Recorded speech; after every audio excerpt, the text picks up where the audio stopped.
All right, people, good early evening. Hope you guys are doing well. First of all, pregame stream with me and the Hawk's Nest will be over on his channel. Should go live around 8, so a few hours from now. Just head over there, sub up, look for the video should already be posted. Just hop on over there, wait for it to go live. We're going to talk about this Kansas City Chiefs game as much as we need to, and hope to see you there. So, just so you guys know, it's over on his channel this week. Okay, the injury report has come out, and we have problems, guys. We have big, big problems. And we knew about some of them, but we didn't know about all of them. Unfortunately, it looks like we're going to be significantly shorthanded on defense in this game as well. And going into Arrowhead, that's a problem. I mean, it would be a problem in any game, but it's definitely going to be a problem in this game. So let's dive in. Let's take a look and see what we can see. So I have the injury report on screen here. Here's the relevant part. We don't have the practice participation for Thursday yet, but we do have game statuses from Carroll and crew. Tyler Lockett is out. We knew that. That's kind of a foregone conclusion this week. Unfortunately, we also have Ryan Neal out, who has been one of our best players on defense and been one of the best safeties in the league probably this year. His coverage numbers are excellent. He's been a good tackler. He's been a lifesaver. Without him, this defense would be the worst in the league, I think. Ryan Neal has kept this thing afloat without Jamal Adams. And I know he's not as good as Jamal Adams, but he is doing everything he can. And we're not going to have him this week, it looks like. So that's blow number one. Blow number two, we got no Al Woods. Al Woods is still out with an Achilles. And given the fact that Al Woods is such an old player, who knows if he's back again this year at this point. This could be a thing where a young player would get back quickly, but Al Woods is just not going to be able to because he is 30, what is he, 35, 36? Who knows? One of those two, I think. But either way, he's out at least this week. So that is a big chunk of your run defense, and that is a big chunk of your pass defense. Ryan Neal's been great in coverage so far this year.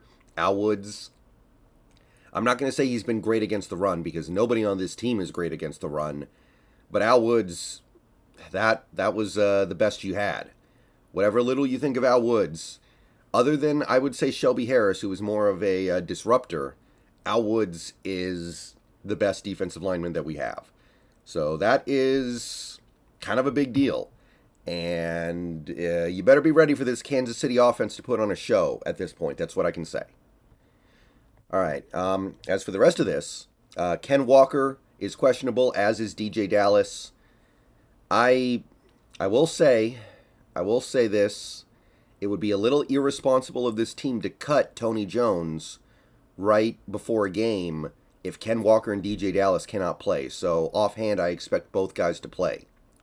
Maybe they won't be 100%, but I expect Walker to play and I expect Dallas to play. We'll see what Carroll says a little later, but as of right now, I would say Walker and Dallas both play. Simply because I just don't think we'd release Tony Jones otherwise. It doesn't make a lot of sense to me why you would do that. I know we have Wayne Gallman, but still, you'd think you'd want to preserve your running back depth if you don't know if you're going to get your key starter back. So at the very least, at the minimum, I think Walker will play. Fant and Goodwin also questionable. I would probably expect both guys to play. I think both guys are going to play, but we're going to learn more about that later today, I think. I think that Goodwin was able to practice at least partially on Wednesday, and he probably practiced at least some today. So I would expect to have both guys, but in a game like this, when you know you're going to have to win via shootout, and you know you may not have your full slate of running back weapons, you know you're going to have to lean heavily on this passing attack, it's not good to know that your starting tight end and your starting, or, well, now he might be starting, receiver, both have problems. Like, it really illustrates how stripped down this team is.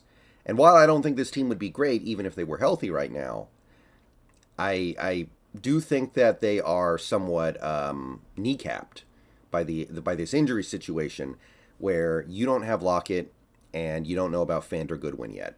That's killer. That's an unfortunate blow. All right. So that's it for the Seahawks injury situation. Let's jump over to Kansas City real quick.